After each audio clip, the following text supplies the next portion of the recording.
এই দেশের স্বাধীনতার ঘোষক শহীদ প্রেসিডেন্ট জিয়াউর রহমান, আল্লাহ রব্বুল আলামিনের কাছে দোয়া করে, আল্লাহ আল্লাহ তিনাকে শাহাদাতের সর্বোচ্চ মর্যাদা দিয়ে দাও। যারা বলেন আমিন।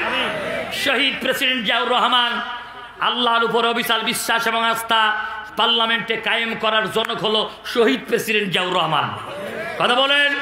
এই দেশ থেকে নিমগাছার মাটি নিয়ে যে সৌদি আরবে আরাফার ময়দানে লাগিয়েছেন যিনি ছিলেন শহীদ প্রেসিডেন্ট জিয়া। কথা বলেন না, সত্য বলাই লাগবে, সত্য বলাই লাগবে।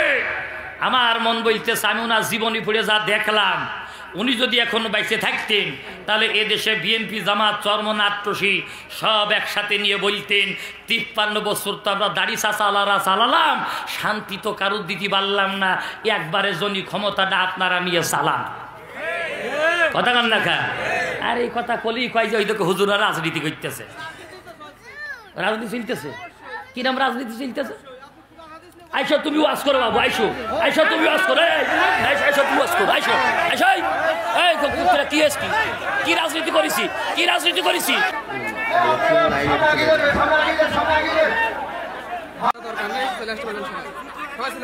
কি মারার দরকার নেই, কিসের কাকড়ে? ও আমলিগ, ও আমলিগের দালাল, ওর কোনো পরিচয় নেই। আই বসেন, আই বসেন, বসেন। ওরা নিয়ে আসেন, আমার কাছে সব লাগবে।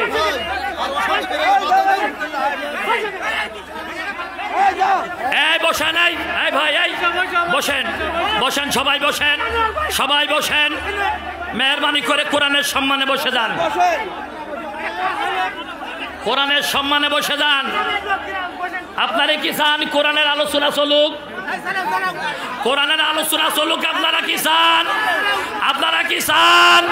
তাহলে আপনারা বসে যান, দয়া করে বসে যান, দয়া করে বসে যান। আমি কোরআনের সম্মানে বসতে বলছি।